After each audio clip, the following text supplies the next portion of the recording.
Sometimes, even with a rinky-dink little channel like this, you have to stop everything and address some PR issues.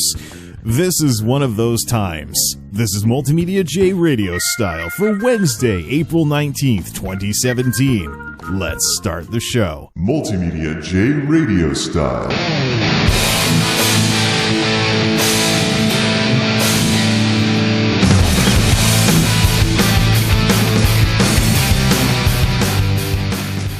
Oh my goodness, Linus Tech Tips panned over my blog.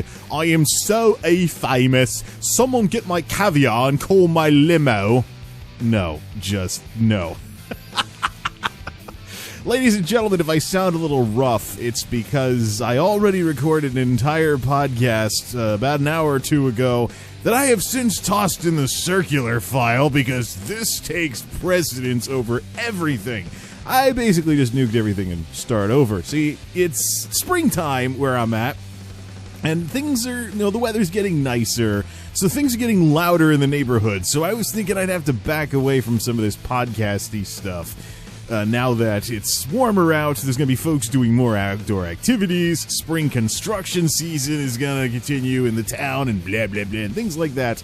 But in less than 2 hours, I pretty much was proven wrong by...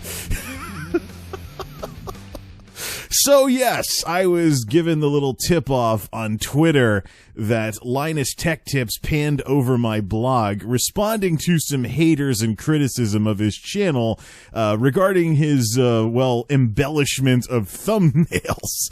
So I figured, throw everything out, cancel the plans for anything other than this tonight, and just do a response to clear the air here before the, I don't know if there's going to be a wave of haters coming over and bashing the blog, bashing the channel, things like that. I mean, the blog had a grand total of 95 subscribers, and it only recently has it moved up to 99, as some folks have subscribed. For those of you who aren't familiar, my blog over at multimediaj.wordpress.com has been going since 2012.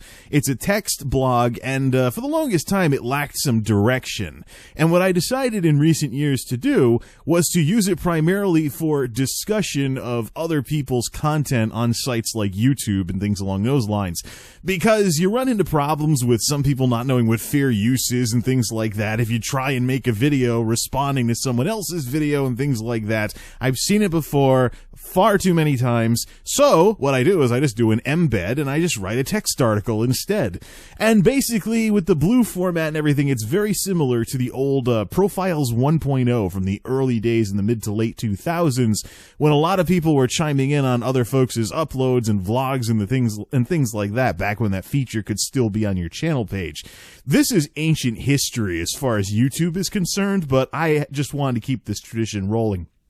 And so that's what I like to call the concentrated coolness of the blog. And of course, concentrated coolness is a term that I adopted from Blizzard, telling about why World of Warcraft has been so successful, because the character classes all have something that makes them interesting, unique, etc. And there's not really much crossover or gray area in it, except for a few lore things like paladins and priests, like throwing around some light every so often, things like that.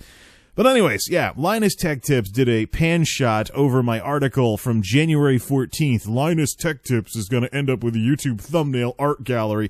And of course, my usual commentary peppered with emoticons, some of which have not crossed over into the wonderful world of emoji that WordPress now has out of the box. Basically, that was not meant to bash the heck out of him. He's probably gotten far worse from the haters that he was responding to in his video that he posted for, what's it called? Honest Answers Episode 5. Link will be in the description. The main point, and the reason why I wrote that article back in January, which, by the way, he did not address, so that shows just how low on his priority list my little blog entry was, but he did throw in the pan shot, so woohoo! If someone's watching in 1080p, they can make out, let's see where this is, and go Google searching for it. Anyways, so my original point, and the reason why I wrote that article, was because I thought Linus was going so overboard with the thumbnails that he would eventually get to the point where people started going to his channel just to gawk at the thumbnails instead of actually watching the content. because I've been a bit of a critic of some of what these big tech channels have done over the last couple of years with what the overproduced pan shot fest loaded type etc. videos that get uploaded. And they start looking cookie cutter and canned, and it's practically YouTube IKEA, for crying out loud. But this stuff, it's largely formalized on channels like this. Between Linus Tech Tips and Austin Evans, I think a lot of the not-so-good stuff that I've chimed in on regarding tech videos and tech content really became something that's not only formalized, but defended by fanboys and people that lurk in forums and stuff. It's been a kind of a shaky run, so to speak, in terms of where I stand with his channel and even his company at this point. But the big thing with Linus Tech Tips is that there's been some bad stuff that I can basically say came from his community, like some of the Noctua fanboy stuff regarding case fans in your computers and stuff. By the way, I still use Fractal fans for everything.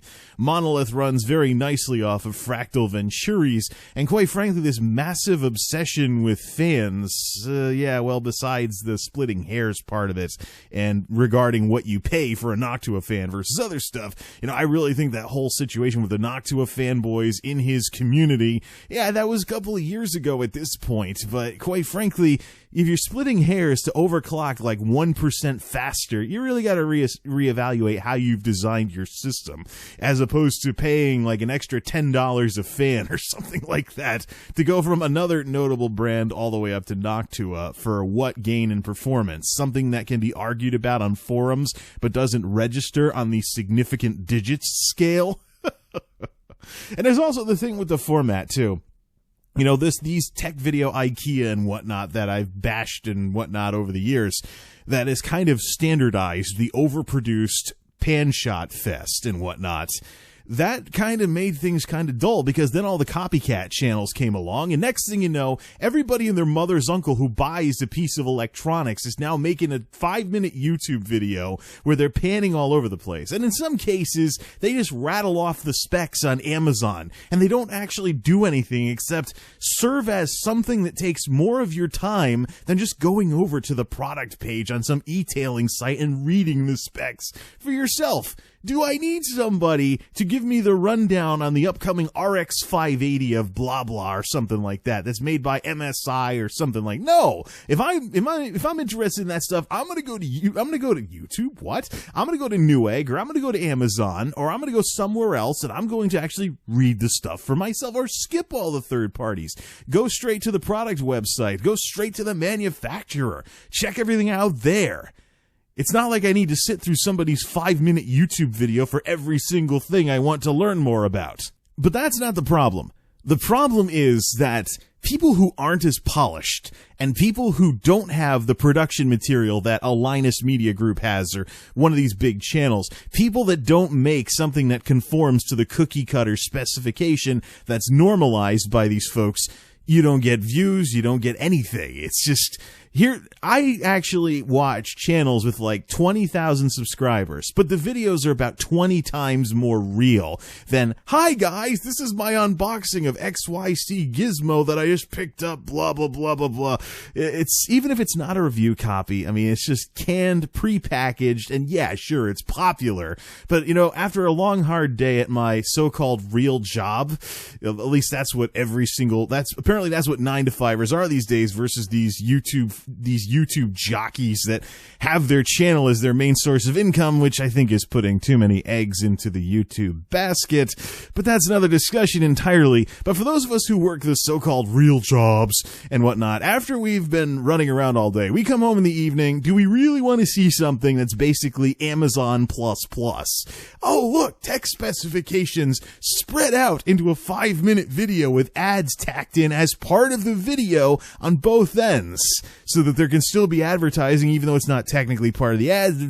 Or better yet, how about the switcheroo and suddenly poof, a mid-ad. I mean, I hate the mid-roll ads that YouTube has as a generic feature, never mind when they're part of the video. Believe me, I keep my hand near the mouse to hit the skip bar for that nonsense. But the unfortunate truth of the matter is that these big channels, unfortunately, they've standardized stuff that's not good for the tech community, or people that just want to make real videos of them tinkering with a computer without it so blatantly looking like something commercial. And I think this has a lot to do with why the Greenham revolution is what it is, because here's the guy just grabbing his camera. Sometimes it's at like less than 30 frames a second because he slowed down the footage to make it cover a larger time slot with his dialogue.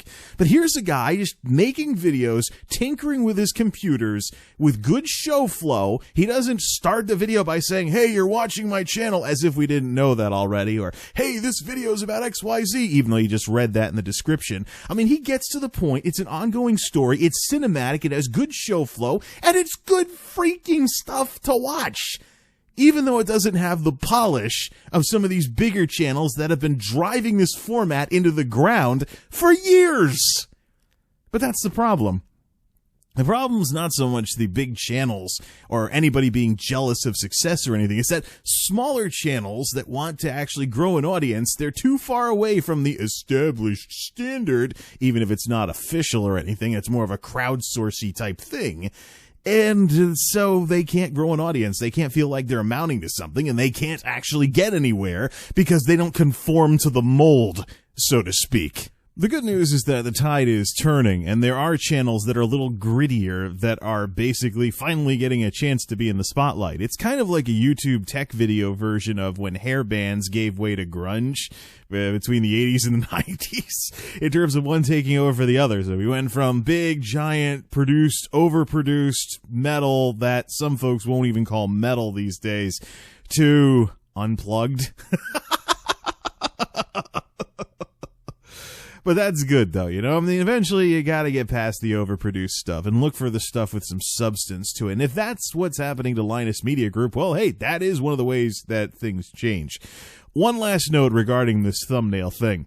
The reason why folks like me are not too fond of embellished thumbnails is because YouTube has had a history of sometimes getting a little stuffy with that stuff. There was a time when folks were getting cheap views by putting like a picture of some supermodel's bikini on a video that didn't have anything even related to that. And that's when the whole thing with deceptive thumbnails first became a part of the YouTube lexicon, so to speak.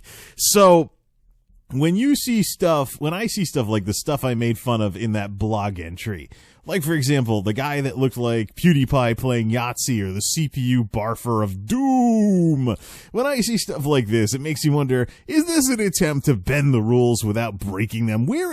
How far exactly is Google going to go with the enforcement of this policy?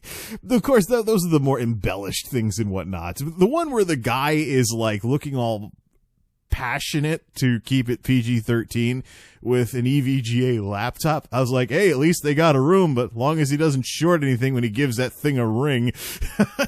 Let's see here. Oh yeah, it's just this was a fun entry to write, and those were funny thumbnails to look at. But I'll tell you what, when I wrote this thing, I was laughing at the thumbnails. I probably didn't click play on more than one or two of these videos to actually watch them. And that's the phenomenon that I was initially concerned about when I wrote this entry.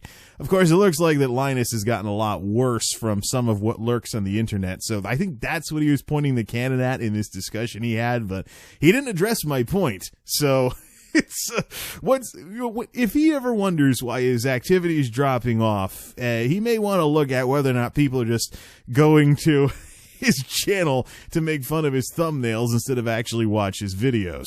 I have no ill will against the guy, nor am I jealous of his success. He just needs to acknowledge, though, that his clique, shall we say, his clique has kind of, the problems I've dealt with, from Noctua fanboy perfectionists bashing me because I don't use Noctua fans in my systems. Oh yeah, Linus Tech Tips, don't you go to his forum unless you're a big Noctua fan, blah blah blah blah, you know, that whole thing. And of course there's the whole thing with the big channels and what they've done with the pan shot fests. But the good news is that some recent changes to how YouTube runs their algorithms are suggesting that maybe the 5-minute pan shot fest is going to take a back seat to stuff that actually holds people's interest and isn't trying to, oh look, people watch 100% of our videos because they're little 5-minute blurbs about everything under the sun, etc., etc., etc. Have a nice day. Fair use is fair use. I made fun of his thumbnails. He did a pan shot of the blog entry making fun of said thumbnails.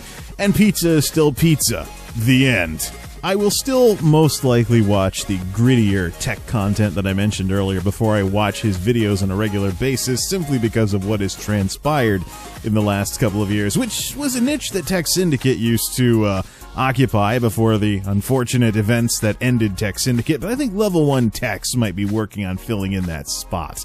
But that's a completely different discussion altogether. So now let's see how big the wave of haters gets.